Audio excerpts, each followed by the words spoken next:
but still that fear was lingering, but I still had to do it. I still had to face that discomfort and face that fear of putting back 240 pounds on me and do that squat. I did it. However, I failed. And I failed, but that awareness from the first time and the second time, now I was able to like see what moment was it that I lost it. You lost control. Yeah.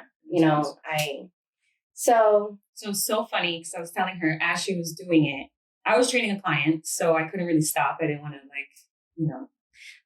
not give her my attention, but I saw her doing it, and I just felt you. I felt like your fear, and I felt your anxiety going into it. And I wanted to yell across the room, like, make friends with your fear. Like, just accept that your fear is there. It's true. Like once, because every time we feel something negative, right? Whether it's fear, whether it's sadness, whether it's, whatever, heartbreak, whatever the case may be, the first thing we want to do is run away from it. Yeah.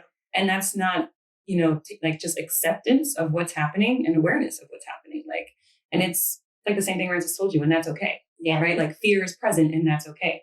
And when you can just in that moment, acknowledge it, accept it, and use that awareness to apply for the next time around, or just to apply in any situation when fear comes along or whatever that negative feeling is, that's how it's useful, right? Like right. That's how awareness can be.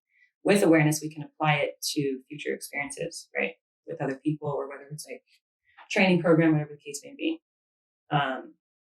And then I think that's just what Vidaproject ensures you walking through those doors as a whole. Like you just get a mirror right in front of you for the moment you walk in to the moment you walk out. Bam. Yeah. Like we're conquering fear. Yeah. Definitely one step at a time. Mm-hmm. Yeah, I think awareness here with self, with others, like it's just something that it's like the key. It's like the foundation to creating change. Right. Without starting. And it sounds so basic. Mm-hmm. Like I know when I'm upset. I know when I'm scared. I know when, I'm going through a tough experience. It's like, I feel like people surface level go through all these experiences and all these emotions and don't, use that awareness in the present moment, mm-hmm. right? Most of the time it's like, oh yeah, this did happen. Oh yeah, like I did feel that way. Oh yeah, like it was like that, mm-hmm. And then, hopefully, I think either way, most people can apply it in some way, like learn from experiences. And I just think it's that much more powerful in the moment. And that's what awareness does, right? It's like be in the moment. And there's nothing more precious, more important, more valuable, more powerful, exactly, than your present moment. So, I've experienced it here since I've walked in through these doors, just having friggin' Francis and Mo put a mirror up to me the second I walk in, the moment I walk out, and facing that discomfort and that's the thing. I think people don't dive into awareness because of what's on the other side of it. Mm-hmm. Right. And what the other side is discomfort, but discomfort, once you tackle that, there's so much beauty, like there's so much power that can be gained. And you feel left empowered. Yeah. You feel lighter. You feel free. And you feel like you can do anything. You can do anything. And it's just like, it made me think of The Subtle Art of Not Giving a Fuck. So we're all reading this book right now. And I'm freaking loving it. Yes. I'm loving it. And it just talks about how, like, I feel like people don't use awareness because, like we just said, of the negative emotions that they might have to face. Right. But it's like, what's negative? What's positive? Right. What's good? What's bad? Why is there always this dichotomy of this is positive, this is negative, or you want to stay away from this, strive for this, strive for good, strive for better, strive for peace, strive for like just chasing this happiness, when it's like, nah, bro, like those feelings are okay too. That's part of the process too. And that's okay too. Mm-hmm. I still love that too, and, for some reason, society, culture, you see it in commercials, you see it in just the media everywhere, right? On Instagram, you just see all this happiness, you see all this success. So it's not, we don't focus on the other side of what's, the other things and what's on the other side of that, because happiness is glamorized.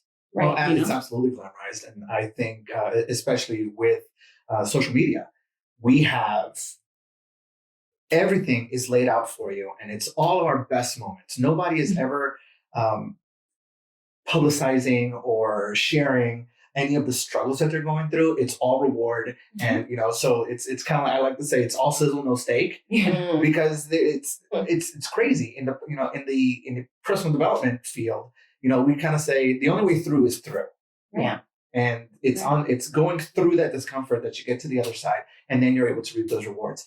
But right now, with everything just in your face, and it creates this high anxiety level of, oh my God, why am I not living as well as they are? Right. I'm working my ass off, and I'm not doing these things. Mm-hmm. It's a horrible feeling. Right. I fell into it, and I'm like almost in my 50s. You know what I'm saying? And I fell into it because since I was a kid, I won't say a kid, but I was young when I joined the military. I was about 17. And that was about the time that the internet was invented. No judgments. That was the time that the internet was invented. And from that moment, it's all about, putting everything out there. And like, there's no filter anymore. Everybody's just throwing whatever they want to, saying whatever they want to. And it just creates this level of anxiety across the board that is absolutely horrific. Yeah, it definitely is. And so like when we see all of that, we think there's a should be, right? Yeah. This is the way it should be. Mm-hmm. This is the way it should look. This is the way it should happen. This is the way I should be. Yeah. Which is just like total resistance of your present moment, which further only causes more pain in people's lives. So stop shitting all over yourself. Yeah, and allow the negative feelings to be what they are. They're there for a reason. Exactly. Sadness, heartbreak, pain, fear. Like people, because of the way happiness is glamorized, people try and hide and they try and run away from that. And so how could you use awareness? How could you use awareness in those moments when you're just running away? Exactly. Mm-hmm. You're right? pushing them away. You're pushing them away. We can't, for some reason, it's so hard to accept the negative. Yeah. Right. And be okay with that. But it's like how, it's just the influence on our external world. It's heavy. So it's like, I get it. And I think that's why what we do here is so powerful, because it's like teaching others radical acceptance, unconditional love, and that this is part of, this, you want to be in that space, mm-hmm. right? It's part of becoming human again. But the problem with that is that it's a bitter pill. I know. It's such a bitter pill. Tell us about the bitter pill. Tell us about your bitter pill. Oh my God. All right. So I've been with Vidaproject for about 2.5, almost 3 years now. And my very first experience with them, I had hurt my back, severely. There wasn't a day that went by that I didn't get like a sharp twist in my back, and it would send me to my knees, tears in my eyes. It was horrible. Yeah. And Moses brought me in, and he was like, no, you got to give this a try. We did really well. So we went into that. And then starting with that, and let me tell you something, in the last 2.5 years, I haven't had a back spasm. Wow. So I've gotten stronger. My back is healed. I still get tension, but it's nothing that's unmanageable. Yeah. Then we got into a lot of the personal development aspects. So it's like diving into discomfort, this, that, and the other. And you already know because you're heading up the Bite by Bite program, but I've done that program 3 times. Mm-hmm. And all of it had to do with my awareness, with my attachments, and this, that, and the other. And I was resistant. It was horrific. That shit. You said, fuck that shit. Yeah. On top of the fact that I worked in a restaurant industry, so I was always around food. Dieting is the hardest thing in the world. To begin with, dieting is hard. And then, being in that environment where there's always food around you made it even harder. Mm-hmm. So I had zero willpower. And I wasn't really focusing on the awareness that I was bringing to it, because I was very much the happy, good time guy. So mm-hmm. Which is most of us. We all put a smile on. Right. And I've said it before, and I don't know, maybe I'll say it again. But if you put a plate of food in front of me, chances are. And that's okay. Yes. Well, it is now, because I've gained the awareness. I've gained the control, because I think most of it is the control that we give it away. Right. We give our power. We give our power away. Yeah. And we let circumstances and things and circumstances and other people guide the way that we're moving within our own lives. Right. And once you start to regain that power, that becomes such a liberating feeling. I didn't know that you felt all of that. Oh my God. No wonder why he lost, I don't know what. 22 pounds? 22 pounds. That's absolutely amazing. Yes. Yeah. I mean, it's great. I mean, on top of what you said, like everything was spot on, even our own stories to food, right? Like, for example, pretzels.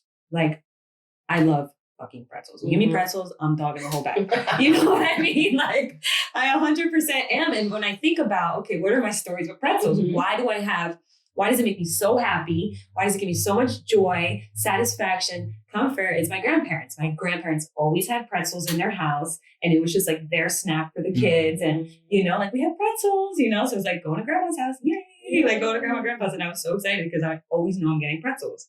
So it's just like understanding like your stories and your attachments as well to certain foods. It was crazy. I was just talking to Victoria because she's going through the Bike by Bike program right now too. And she's in week 9, so she has 3 more weeks. Ooh. Yeah, and Christmas and New Year's is All coming the up. holidays. All the holidays. She's literally in the midst of all of it. So like my heart goes out to her because she's going through it. And so I check in on her as she comes in for training. And so today I'm like, so how are we doing? And she just like puts her head down. She's like, wow. Because I told she wants to, so she should be in ketosis right now. Right. Essentially, right? Deep spring ketosis. And so she told me over the weekend that didn't happen, that she has to reset this week. And I was like, and that's okay. We reset, we course correct. We use our awareness to see what happened, how that made us feel, what our thought process was like, and we course correct.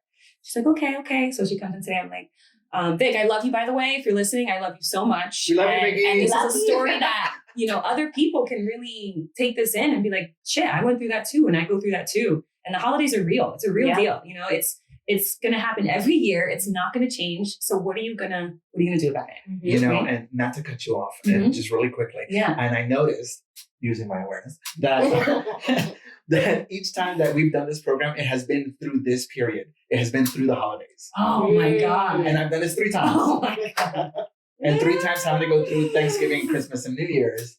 And New Year's is my eating holiday. New Year's, I love to pig out. Yeah. So New Year's is your eating year. Oh my God, yes. Because you're eating my eating holiday. time, my eating holiday, not even so much Thanksgiving or Christmas, but New Year's and stories, because we're always talking about the stories. Right.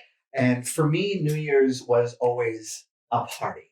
I was born and raised in Miami, and New Year's for us was the party. Yeah.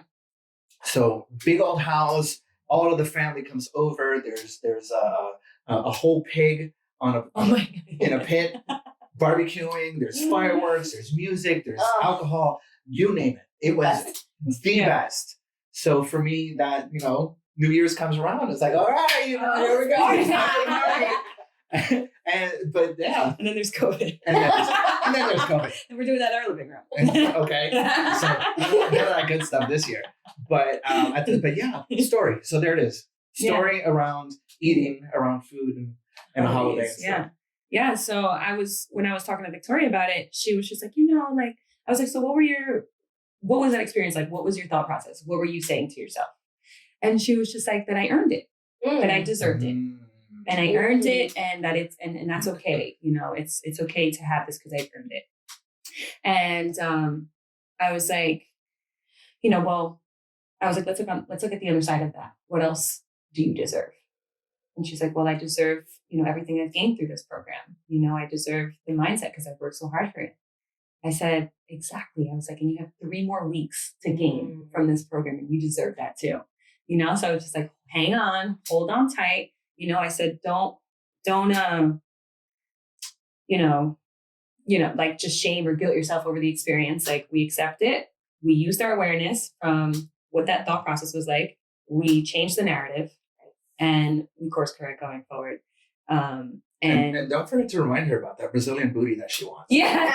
Everything that she does is all about that Brazilian booty. She does not play. Like you see when she goes into her deadlifts, you see all the tension in the booty. I'm like, make sure we're equally spreading out that tension, Vic. But you see her. She is ready. She is ready. I told her, because I trained her one time for the deadlift as well. And I saw her and I was like, come on, you got to squeeze from that Brazilian booty. And she was... You give her that. That's so funny. That's her cookie. I love that. That's what she said to me like a week ago. I think it was because I started with her last week, and she's like, I gotta get my Brazilian booty right. I was like, what? That's her cookie. She wants to be like her bikini and all of that. Even when she was doing her pull-ups today. You guys heard me. I was like being a wild animal in there because I was just so happy for her because she went into it, and so she hasn't been able to get past 2 on the gray belt, on the gray. Band. And so I'm like, all right, today's it. Today we're gonna get those 3 in. We're gonna do 3 on the gray, 3 on the green. So she does her 2 perfectly fine. She gets up and then she comes back down. She was like, I didn't do it right. I'm not gonna do it. And I was just like, all right, stop right there. I was like, what's happening right now? And I was just like, she was like, I'm setting myself up. I was like, exactly. I said, you're already using your past experience to say that you're not going to be able to get this, that you're not going to be able to do this. I was like, act like this is going to be your first pull up. I was like, what are you feeling? She was just like, fear, like I'm feeling fear, anxiety. I said, make it your friend, put your arm around it, tell fear, let's do this. Yeah. And she went into it. She was like, okay. I was like, take a deep breath. I was like, you ready? She's like, yeah. She went into it and she was struggling. But she made it over that bar. Yes. And that was it for me. And I was like, yes. I was freaking out because she did it. It was the mindset, and using that awareness in that moment. In the moment. Yeah. That's the key. That's the key. That's the key. And it's okay to need that, right? That's why you have coaches, right? To practice that, to get into that mindset constantly, to initiate that presence in that moment, right? And that's what we're all here for. That's right. That's what we're all here for.